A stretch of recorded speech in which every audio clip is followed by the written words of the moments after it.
Hey, what is up, you guys? So the reason I'm making this video today is because I've been having problems with my 2003 Toyota Tacoma pre-runner. I've been having problems with the radio and the charging stations. They haven't been working, and also my clock isn't working. So I'm gonna go ahead and turn the key over so you guys can see. As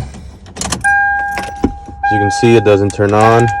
Like I said, none of the charging stations work. The light's supposed to come on right there, but no lights coming on. So we got a problem, guys. So first things first, pop your hood, take out the keys from the ignition.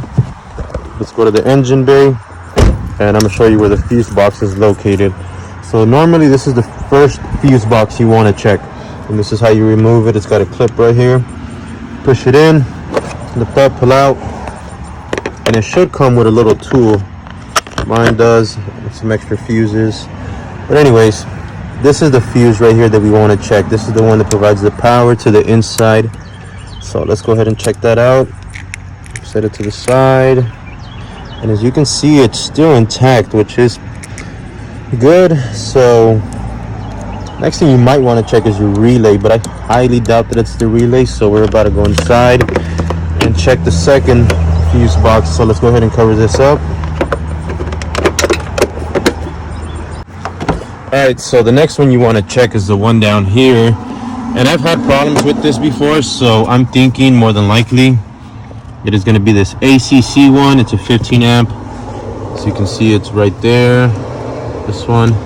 So let's go ahead and use our tool, and we're going to go ahead and remove this one. Okay, now that it's out, let's set it aside and take a look at it.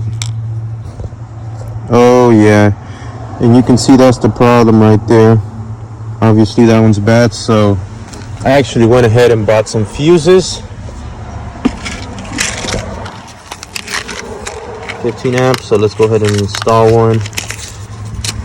And then we'll turn the key over and see if it does any difference. Put it in there. Okay. Get your keys. Start her up. 1 second. Get your keys and start her up, and then let's see if that does it. Oh yeah, there you go. So there you go, you guys. That is how you trouble and save money. Don't go to a mechanic. Try doing it yourself first, and if you can't do it yourself, then I would be the last call, going to a mechanic. But other than that, as you can see, I totally fixed it myself. So there you go. Hope this video was helpful. If so, please leave a thumbs up, and thank you, guys.